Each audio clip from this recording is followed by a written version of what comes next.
Hola. ¿Qué tal? Bien, ¿y tú? ¿Estamos en Caldas? Sí. ¿En el Remei? Sí, ¿Por qué has escogido este sitio para encontrarnos? porque creo que es un lugar agradable, a pesar de que hace algo de frío. Me parece que es abierto y es un lugar emblemático también de Caldas. Tú eres venezolano, Sí, eres periodista y músico sí. y estás viviendo en Caldas ¿desde hace cuánto? Desde principio del año pasado, digamos desde el mes de abril exactamente. ¿Qué te trajo a Caldas? Bueno, yo soy periodista, como acabas de decir, y me vi obligado a salir de mi país de manera abrupta por la situación lamentable que estamos viviendo de hace ya más de 20 años con la llegada de Chávez al poder. Cuando dices de manera abrupta, que nos podemos imaginar. Que relacionado con mi trabajo empecé a hacer una investigación en donde tuve que salir porque nos vimos amenazados, mi esposa y yo, seriamente a nuestra integridad y tuvimos que aterrizar en España. ¿De un día para el otro? De un día para el otro, sí.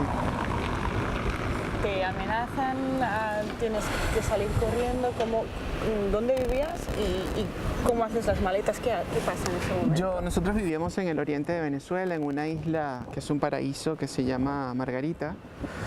Es parte del estado de Nueva Esparta, que contiene también dos pequeñas islas más pequeñas que son Coche y Cubagua. La principal es Margarita.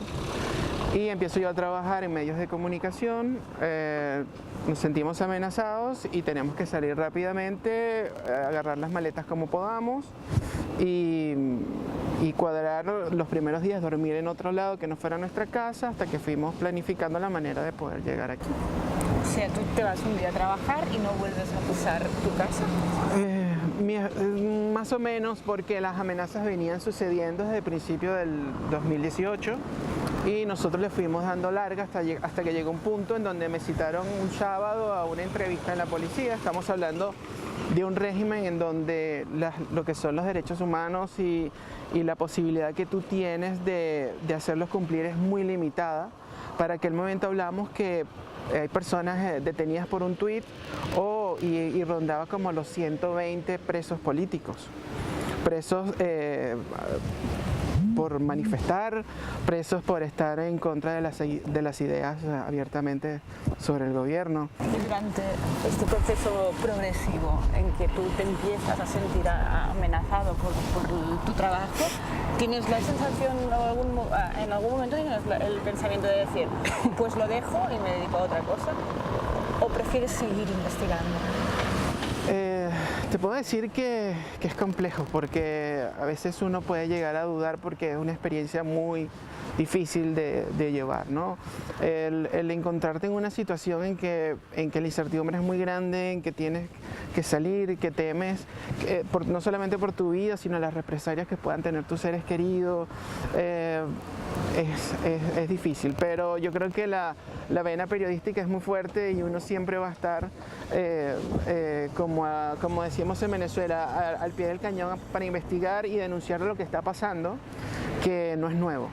Lo que tiene nuevo en las últimas semanas, es que la comunidad internacional ha visto y ha colocado sus ojos casi de manera unánime a la situación de Venezuela.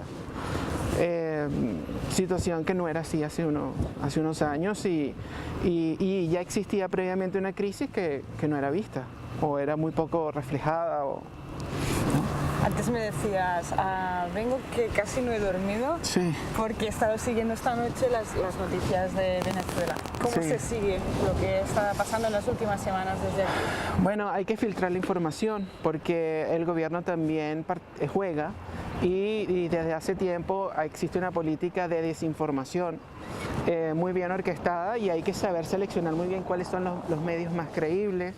Por supuesto con angustia porque tenemos familia en Venezuela. ¿Tu situación aquí ahora es de refugiado? ¿Cómo te encuentras? Yo me traje, nosotros como tuvimos que salir muy rápidamente, fue muy poco lo que yo me pude traer para España, pero traje las pruebas suficientes para pedir asilo político. Estamos en el proceso de pedirlo. Estamos ya en la segunda, ya nos dieron el permiso de trabajo apenas el mes de diciembre, porque la primera parte de la petición de asilo son 6 meses en donde no puedes trabajar y estamos esperando una resolución al respecto. Es un proceso lento, supongo. Sí, es un proceso lento. ¿Y cómo se vive?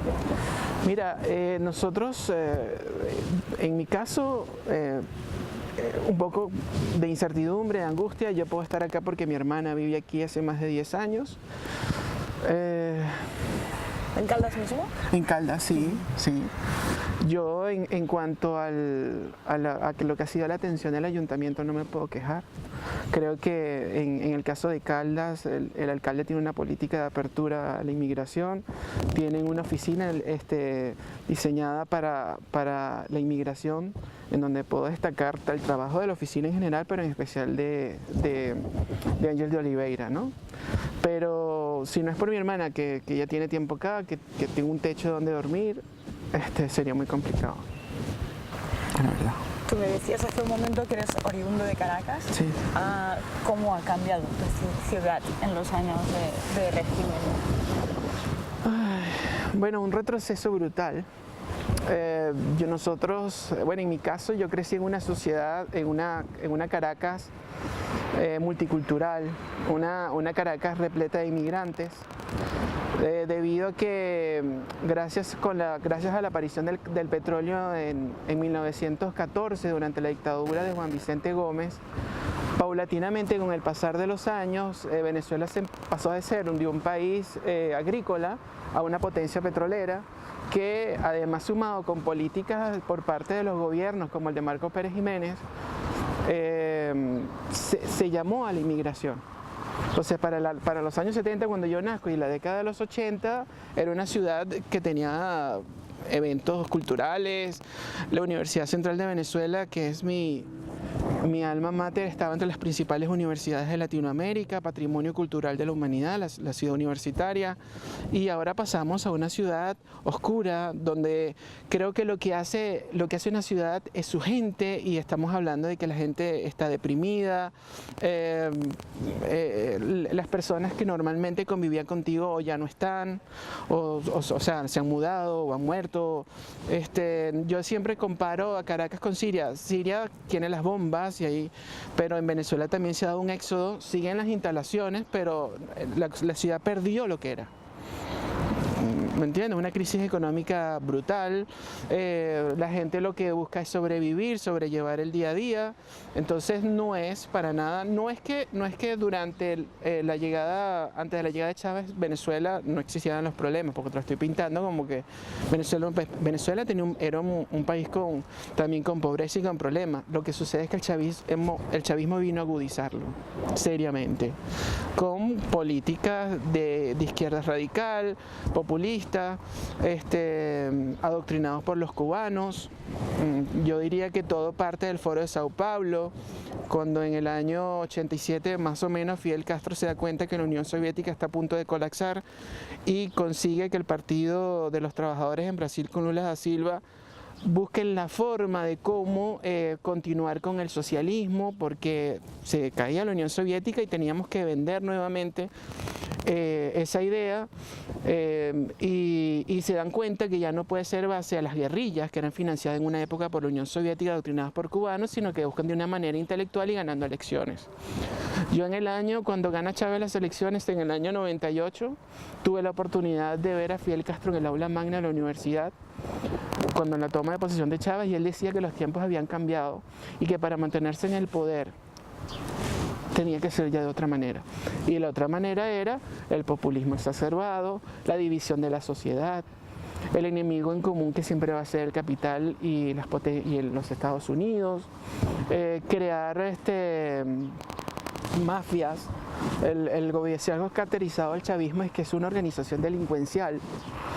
Son personas que dependen y defienden intereses de ellos y de otros estados, nunca del pueblo venezolano, y que acabaron no solamente con la economía, sino con el país. El retroceso de Venezuela ha sido monumental, han reaparecido enfermedades que estaban radicadas del país. Para que tú tengas una idea, para el Plan Marshall, para la reconstrucción de Europa tras la Segunda Guerra Mundial, se calcula que se dieron 13.000 millones de dólares. En un año Venezuela, cuando estaba el boom petrolero, recibía 45.000 millones de dólares, y hoy en día es un país en quiebra. O sea, por eso que el primer presidente relacionado con el Foro de Sao Paulo es Chávez. Una gran noticia para Cuba, un país que ya estaba prácticamente desahuciado y que gracias al petróleo venezolano se pudo mantener el sistema. Y además financiar lo que se llamó en un momento el resurgir de la izquierda latinoamericana con los gobiernos de Lula, los Kirchner en Argentina, Correa en el Ecuador. Venezuela estuvo involucrado en todo eso. ¿Te has encontrado que la gente aquí en Cataluña conoce la situación, está informada? Creo que no puedo generalizar, me he conseguido personas que no tienen, no tienen idea de lo que sucede, y no solamente eso, sino que tienen una visión un poco corta de lo que es Latinoamérica. Creo que tienden a compararnos todos y cada país tiene su particularidad y es distinto. Claro, hay cosas que compartimos en común, pero hay diferencias lo suficientemente importantes para que tú puedas diferenciar un chileno, la historia de un chileno, un argentino, un paraguayo, un brasilero, un colombiano, un venezolano. Y también me he conseguido personas que están muy claras de lo que está pasando, que están interesados en el tema y que además en algunas ocasiones han abierto los ojos, porque parte de esos tentáculos del dinero proveniente del petróleo con esa expansión ideológica llegó a España. Pues Aram, hablaríamos mucho más rato contigo, nos hemos ya comido todo el tiempo del programa. Vale. Pues, sigues estando activo aquí en Caldas, ¿tienes un programa en la radio de Caldas? Sí, tengo un programa en la 100.7, que es Radio Caldas, de nombre Disco Eterno. Yo siempre he sido un periodista ligado a la cultura, soy músico. ¿Tienes un disco que lo traes? Sí. ¿Lo podemos mostrar? Claro.